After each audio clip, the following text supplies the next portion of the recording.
በዋሽንግተን ዲሲ ሜሪላንድና ቨርጂኒያ ለሚገኙ ኢትዮጵያንና የኤርትራ ማህበረሰቦች የሚሆን ልዩና ታሪካዊ ዜና ይዤ መጥቻለሁ። ዜናው ምንድነው? ምንድነውስ አዲሱና ታሪካዊ ልዩ ነገሩ ምንድነው? ለኛ ምን ይጠቅመናል? ምን እያልክ ነው ለሚለው ጉዳይ ማብራሪያ እሰጣለሁ። በዝርዝር መለከቷለሁ። ሰላም ጤና ይስጥልኝ። ይህ ዜና ፕላስ ነው። የተወደዳችሁና የተከበራችሁ ውድ የቻናላችን ቤተሰቦች ለዕለቱ የሚሆኑ አዳዲስ መረጃዎችን ይዤ መጥቻለሁ። ለኢትዮጵያና ለኤርትራውያን ልዩና ታሪካዊ የሆነ ዜና ይዤላችሁ መጥቻለሁ። በተለይ በዲኤምቪ አካባቢ ለምትኖሩ ኢትዮጵያውያንና ኤርትራውያን ልዩና ታሪካዊ ዜና የተባለለትን ይህን መረጃ ወደ እናንተ አደርሳለሁ። እንግዲህ የኢትዮጵያና የኤርትራ ማህበረሰቦች በዋሽንግተን ዲሲ ሜሪላንድና ቨርጂኒያ የምትኖሩ ማህበረሰቦቻችን ማንነታችሁ፣ ባህላችሁ፣ የንግድ ተቋሞቻችሁ በአንድ ቦታ ላይ የሚተሳሰሩበት ማህበረሰባዊ መገናኛ ካርታ ይፋ ሆኗል። ለመሆኑ ይህ ካርታ ለምን አስፈለገ? እኛስ እንዴት መሳተፍ እንችላለን? ጉዳዩን በዝርዝር እንመለከተዋለን። ካርታው ምንድነው? ምን ጠቀሜታ አለው? በተለይ በአካባቢው ላይ ያሉ ማህበረሰቦች ምን ጥቅም ያስገኛል የሚለውን ጉዳይ እንመለከታለን። ወደ እናንተ እናደርሷለን። አብራችሁን ቆዩ። ወደ ካርታው አስፈላጊነትና የካርታው ይዘት ምንድነው? ለኢትዮጵያና ለኤርትራ ሀገራትስ ምን ይጠቅማል? ለነዚህ ማህበረሰቦች የሚያስገኘው ጥቅምና ትርፍስ ምንድነው? በዚህ እነማን ተጠቃሚ ናቸው? በቀጣይም ደግሞ በሚኖሩበት ሀገር ላይ ከሚኖሩበት ሀገር ገዢ ጋር ምንድነው ለዚህ የሚሰጠው ጥቅም? ምንድነው በዚህ የሚገኘው ነገር የሚለውን በስፋት እናያለን። ይህ በተለይ ደግሞ በኤርትራውያንና በኢትዮጵያን መካከል የሚያስገኘውን ጥቅም በልዩነት እያነሳን እንቆያለን። አብራችሁን ቆዩ።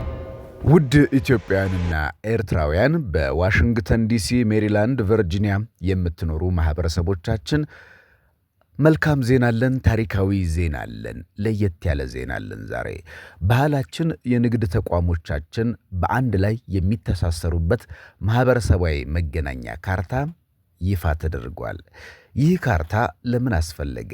እኛስ እንዴት መሳተፍ እንችላለን? የሚለውን ጉዳይ በዚህ ካርታ ላይ ዝርዝሩን እናያለን። ይህ መረጃ ይጠቅማችኋልና በተለይ ደግሞ ካርታው ምን አገልግሎት አለው የሚለውን ነገር እናየዋለን። አብራችሁ እንድትቆዩ በአክብሮት እንጋብዛለን። እንግዲህ በአሜሪካ ባሉ ከተሞች ይፋ የተደረገው ይኸው ታላቅ ስራ እየተሰራ መሆኑ የሚገልጸው በዋሽንግተን ዲሲ፣ ሜሪላንድ፣ ቨርጂኒያ ለሚገኙ ኢትዮጵያውያን የኤርትራ ማህበረሰቦች የሚሆን ማህበረሰባዊ መገኛ ካርታ ጅምር ይፋ ተደርጓል። ይህ ካርታ ለበርካቶቻችን ኢትዮጵያውያንና ኤርትራውያን ትልቅ ቦታ ያለውና ይህ ካርታ ለበርካቶች ለኢትዮጵያና ለኤርትራ ማህበረሰቦች ትርጉም ያላቸው ቦታዎችን ያሳያል። ለምሳሌ መሰባሰቢያም፣ የማምለኪያ፣ የመገበያያ ድጋፍ የሚሰጥባቸው፣ ባህልን የሚያሳይባቸው፣ ባህላቸውን ጠብቀው የሚገናኙባቸው። ይህ ካርታ እንግዲህ ጠንካራ ሊሆን የሚችለው ሁሉም በጋራ ሲሳተፍ ነውና በተለይ ለዚህ ትልቅ ትርጉም ያለው ማንኛውም የንግድ አገልግሎት፣ የሃይማኖት ተቋማት ወይም የማህበረሰብ መገልገያ ቦታዎች በካርታው ላይ ካልሰፈሩ እንዲጨመሩም ፎርም መሙላት ያስፈልጋልና እንዴት ነው የሚደረገው ጉዳዩ የሚለውን ነገርም እናነሳዋለን። በዚህ ቆይታ እንግዲህ የምንመለከተው ይህ ካርታ በተለይ ደግሞ ለሁለቱ ሀገራት ዜጎች ምን ጥቅም ይኖረዋል? ካርታው ለምን አስፈለገ? ይህ ካርታ እንግዲህ ተራ የሆነ ጎዳና መጠቆሚያ አይደለም። ካርታው ትልቅ ጥቅም ያለው ይህ የኛ ታሪክ መዝገብ ነው። በተለይ ደግሞ በተለያየ አገራት የምንኖር ኢትዮጵያውያን ያለንበትን የምንኖርበትን ማህበረሰብ የሚያሳይ ነው። እንግዲህ በዲኤምቪ አካባቢ በብዙ ሺዎች የሚቆጠሩ ማህበረሰቦች ይኖራሉ። የመገልገያዎችና መሰባሰቢያዎች አንድ ቦታ ላይ የሚገናኙባቸው እንዲሁም ደግሞ በአንድ ትልቅ ቋት ተሰንደው አይገኙም። ይህ ጅምር ግን ለብዙዎች ለመሰባሰብ በአንድ ቦታ ለመገናኘት አዳራሾች፣ የሚጸልዩባቸው ቦታዎች እንዲሁም የሚያመልኩባቸው ቅዱሳን ቦታዎች የሀገራቸውን ጣዕም የሚያገኙበት ምግብ ቤቶችና ሱቆች በአንድ ቦታ ላይ ያሳያልና በተለይ ደግሞ ለበርካታ ኢትዮጵያውያን አንድ አካባቢ መገናኘት፣ አንድ አካባቢ ጸሎት ማድረግ፣ አንድ አካባቢ የራሳቸውን ባህልና እምነት ማግኘት ትልቅ ነገር ነው።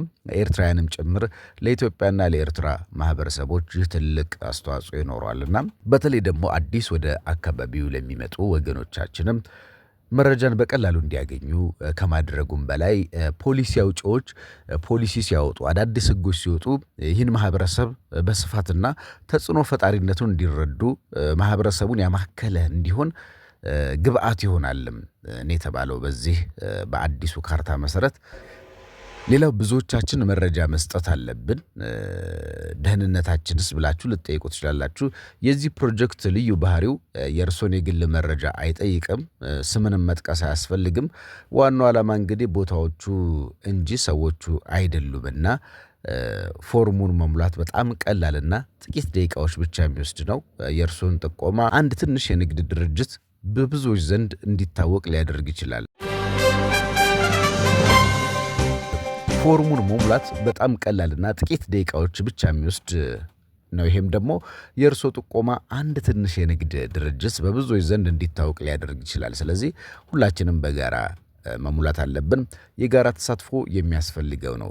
በተለይ ሰዎች በገበያ ቦታ ሲነጋገሩ፣ በዓላት ሲያከብሩ እጅግ በጣም ደስ የሚል ሂደት ይፈጥራልና እንግዲህ ይህ ካርታ በጣም ጠንካራ የሚሆነው እኛ ስንሳተፍበት ብቻ ነው። ለምሳሌ በአካባቢያችን ያለች አንዲት ትንሽ ሀበሻ ሱቅ ካርታው ላይ ካልሰፈረች ጥቆማ ማድረግ ያስፈልጋልና ይህን ጥቆማ ደግሞ የኛ መኖር ማሳያ ነው። ስለዚህ ኮሚኒቲ ቪዚቢሊቲ በሌሎች ዘንድ የሚግባባን እንድናገኝ ኢኮኖሚያዊ ተጽዕኖ ለመፍጠር ዳታ ወይም መረጃ ወሳኝ ነው። ስለዚህ ይህንን በጥንቃቄ ማድረግ ያስፈልጋል። ሌላው በመጨረሻም ይህን ታሪካዊ ካርታ ለመመልከት መረጃውን ለመላክ ሊንኮችን ማየት ያስፈልጋል። ዲስክሪፕሽን ላይ አስቀምጥላችኋለሁ። በተለይ እንግዲህ ብዙዎቻችን ይህንን እንደዚህ ያሉ ነገሮችን አብረን መገንባት አለብን፣ አብረን መታወቅ አለብን። የምናመልክበት ራሳችን ጊዜያችን የምናሳልፍበት ባህላችን፣ እምነታችን በአጠቃላይ እርስ በርስ የምንገናኝበት ሀገራችን ያለውን ገጽታ መልሰን በሌላው ዓለም ላይ የምንገነባበትና የእኛ ተጽዕኖ የእኛ አስፈላጊነት ባለንበት አካባቢ በተሰደድንበት ቦታ ለሌሎች የምናሳይበት ነው። ይህ ደግሞ ጅማሮ ጥሩ ነው። በተለይ ደግሞ ኢትዮጵያውያን ወይም ኤርትራውያን ኮሚኒቲዎች በጋራ የራሳቸውን አካባቢ እንዲፈጥሩና እዛ አካባቢ ላይ ደግሞ እነሱ የሚያመልኩበት፣ የሚበሉበት፣ የሚጠጡበት ጊዜያቸውን በአጠቃላይ የሚያሳልፉበት ጥሩ ሁኔታ ስለሚፈጥር ማለት ነው። እንግዲህ የኢትዮጵያ ሬስቶራንቶች፣ ቤተክርስቲያኖች፣ መስጊዶች እነዚህን የመሳሰሉ ቦታዎች ደግሞ በስፋት አካባቢ ላይ ስለሚኖሩ በተለይ እዚህ አካባቢ የሚኖሩት ነገሮች ደግሞ ለብዙዎቻችን በቀላሉ እንድንገናኝ በቀላሉ አምልኳችንን የሀገራችንን ነባራዊ ሁኔታ ባለንበት ቦታ ላይ እንድንፈጥር አንዳንድ አካባቢዎች ላይ እንግዲህ ኢትዮጵያን ሆነው መንፈሳዊ ስርዓቶቻቸውን ለማከናወን ለመገበያየት ኢትዮጵያዊ የሆነ ባህል አመጋገብ ለማግኘት ይቸገራሉና ይህ ደግሞ መልካም እድል ነው። ይህ እድል የፈጠረውን ጥሩ አጋጣሚ መጠቀም ያስፈልጋል።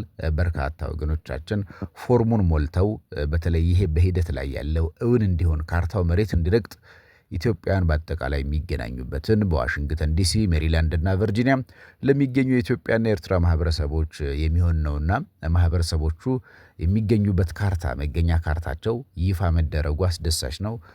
ለሁሉም ኢትዮጵያውያን ታላቅ የምስራች ነው፣ ለኤርትራውያንም ጭምር። ይህ ካርታ ትልቅ ትርጉም ያለው ነው። በርካታ ኢትዮጵያውያንና ኤርትራውያን የሚገኙበትን ያሳያል። ይህ ደግሞ የነሱ መገኛ መታየቱ ለሁሉም ማህበረሰቦች መልካምና ጠቃሚ ነው። እንዲህ ያሉ ነገሮችን ደግሞ በንቃት መሳተፍ ያስፈልጋል። እያንዳንዷ ሱቅ፣ እያንዳንዱ አካባቢ እንድትመዘገብ ጥቆማ ማድረግ ያስፈልጋል። ይህ ለበርካታ ኢትዮጵያውያን ተጽዕኖ ፈጣሪነታቸው ያሉበት ሁኔታ ለአገሪቱ መንግስትም ሆነ አካባቢው ላይ ላለው ገዢ የበለጠ ስለዚህ እዛ አካባቢ ላይ ስላሉ ኢትዮጵያውያንም ሆነ ኤርትራውያን ማህበረሰቦች ተጽዕኖ ፈጣሪነታቸውን ያላቸውን ብዛት ወይም ደግሞ እዛ ጋር ስላለው ሁኔታ በደንብ ለማወቅ ስለሚረዳ በጣም ጠንካራ ሊሆን የሚችለው በጋራ ሲገነባን ይሄ ነገር ማንኛውም እዛ አካባቢ ያለው አገልግሎት ድርጅት፣ ሃይማኖት ተቋማት፣ ሌሎችም በካርታው መስፈር አለባቸው። ይህ ደግሞ እንዲሆን የኢትዮጵያውያን ወይም ደግሞ የአካባቢው ማህበረሰብ ተሳትፎ በጣም ወሳኝ ነውና እዚህ ላይ ጠንክሮ መስራት ያስፈልጋል።